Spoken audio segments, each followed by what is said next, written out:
Hello, this is Gene Irwin, the founder of the 3D Business Launch Model. In this particular video series, we're going to talk to you about your 8-minute presentation and how it'll help you grow your business by learning how to make a presentation to all parties.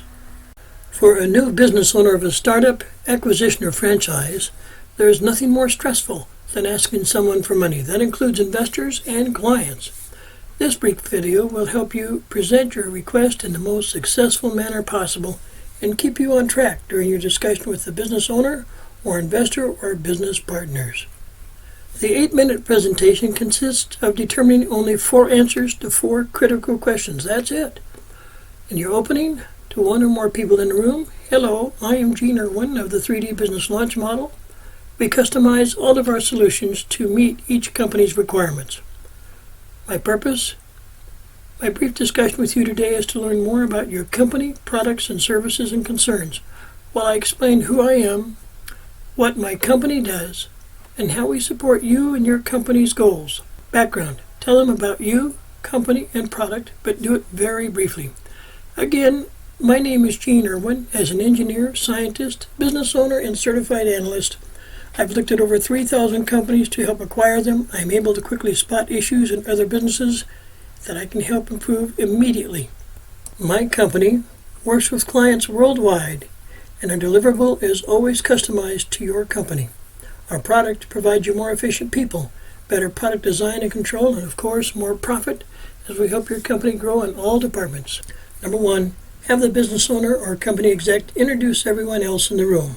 If it is just him or her, have them speak about themselves, company, and products and services. Then ask the following questions in the following sequence by saying, Mr. and Miss Executive, it will take about 8 minutes to explain why I'm here and how we can help support your business. Do we have that time right now, uninterrupted? Is there anyone else that you would like to have here for this conversation? At the end of our discussion, will you tell me if this is something you want to do? And if you like the anticipated results from working together, can we get started today? Now, I know you don't know what the costs are going to be, and neither do I, frankly, but assuming you like what we have to offer in terms of product, service, and cost, will you be available, or are you scheduled to be out of town for the next 30 days?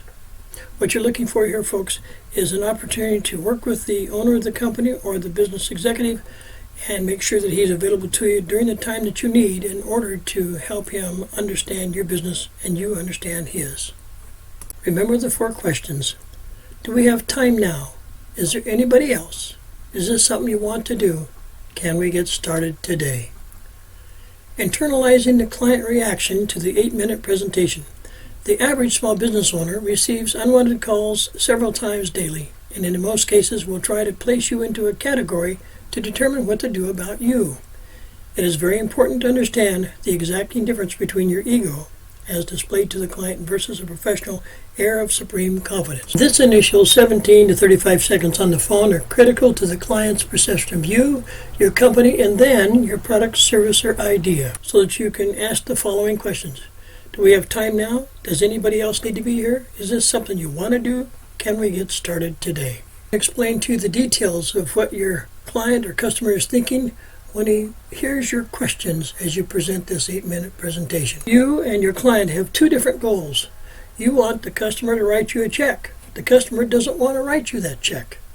You must understand that the client has several different and competing issues he or she must consider spending before agreeing to see you, let alone do business with you and your company.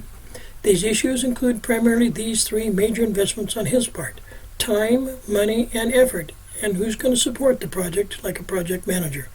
The more that you can take off of his plate and put on yours in terms of time capital and resource capital will go a very long way in making your relationship golden. To internalize the client's reaction, if we analyze what you are presenting to the client and how he or she might digest what it is you're conveying about these issues, time, money, and effort, then you are beginning to understand what his fears, uncertainties, and doubts are about you, about your product, as they might pertain to his. Your knowledge of the industry, market, your company, his company, your products, his products, will be on display immediately. You need to be an expert in his business as well as your own. Shown on this slide is going to be a box that represents the entire 8-minute presentation. Focus on the following issues. time now. Your prospect has given you permission to see him or her in an environment which is good for both of you, usually at his office, and the first thing you need to nail down is the courtesy and necessity of validating your high-level meeting time together. The second issue is there anybody else? You are careful to make sure you have the right audience. What you may not be aware of, however, is that they have already made that determination before you arrive, and you need to find out about that meeting, who attended, and why the persons in front of you are the right people you need to see. You need to be acutely aware of who you are talking to and what their agenda is. The third issue is this something you want to do? Meetings with potential clients, just like this high-level video training, is a process.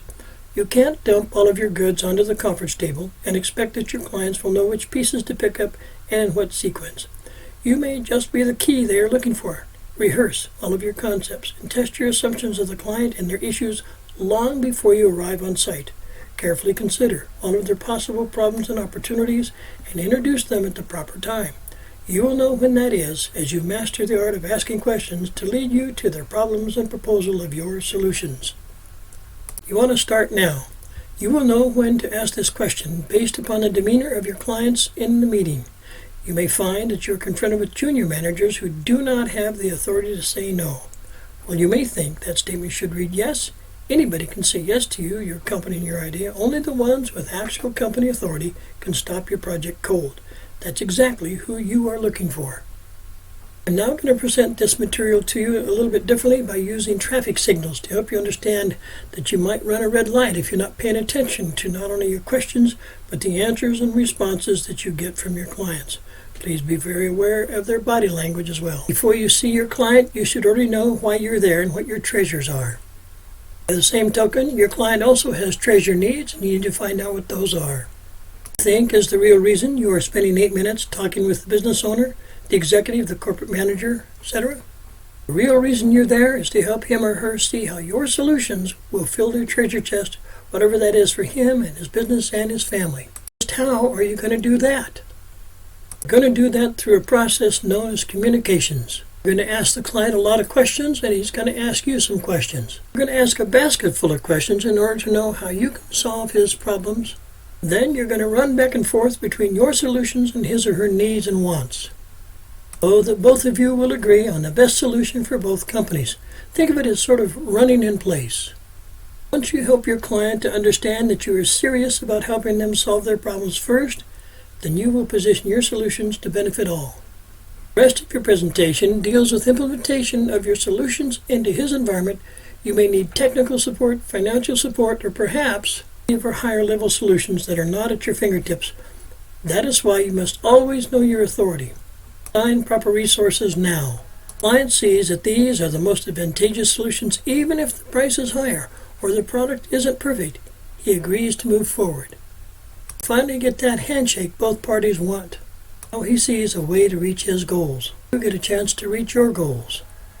That is, unless there's a communications breakdown. Something happened, either when you asked questions and didn't hear the correct answer, or you weren't listening, or perhaps they didn't have the answers that you were looking for, but something happened that caused the communications to fail.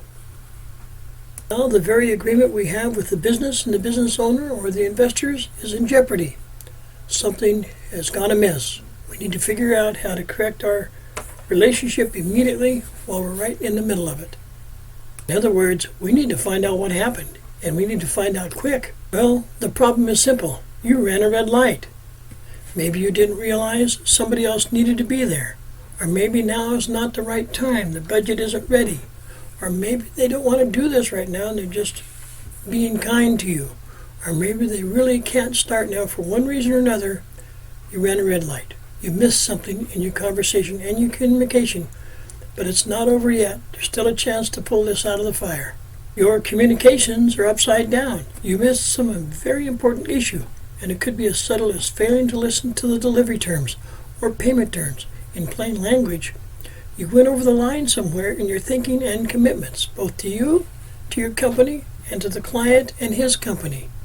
Let's figure this out. It is far easier to prevent these types of last-minute losses, or what I refer to as incomplete commitments, than it is to recover the relationship at this moment. But here are two suggestions that seem to work most of the time. When there's no animosity, you want to try and return to one of these. A. The moment the client hesitated and readdresses issues or concerns, or the strongest reason why the client wants your solution to his needs.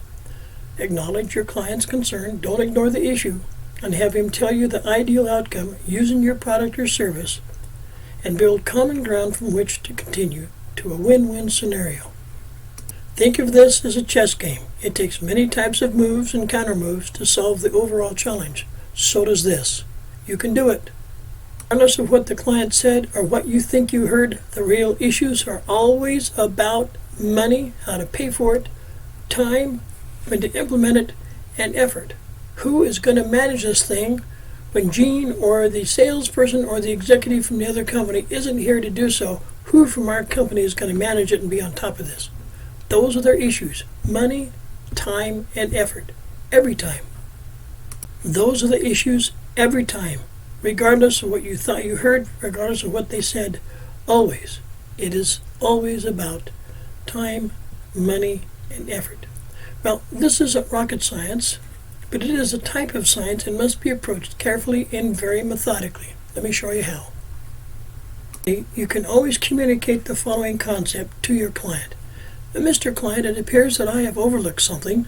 In addition to what you just explained about holding up this well-defined path to success with our product, service, our idea, or consulting, what did I miss? P.S. If they answered this honestly, your immediate follow-up question will always be, if we can get that taken care of for you, and this for you, are there any other issues we need to complete before we can move forward together? You've got to ask the follow-up question. Thank you again for giving us the opportunity to help you and other executives, engineers, senior sales executives, and small business owners of a new startup, or perhaps an acquisition, or perhaps a franchise. The privilege to share with you the most successful way to increase revenues, profits, and repeat business, regardless of your product, service, or idea. Over my 35 years in business development, new product launches, and major contract awards, honesty in business has always been my mantra. If you elect to color or stretch the truth of your product, service, or ideas, it will come back to you in a very negative manner. I have always said that if you ask me a question that I don't know the answer, you'll become the second person to know because I'll be the first. As a business development executive, you must never compromise yourself, your company, or product. You will feel much better, your client will thank you for your integrity, and you will gain very strong repeat customers and referrals for years to come. Now go out there and present. Honestly, of course. If you have an interest in our 3D business launch model, send us an email or give us a call at 1-800-750-8767. We'd be glad to talk to you. This is Gene Irwin, founder of the 3D business launch model.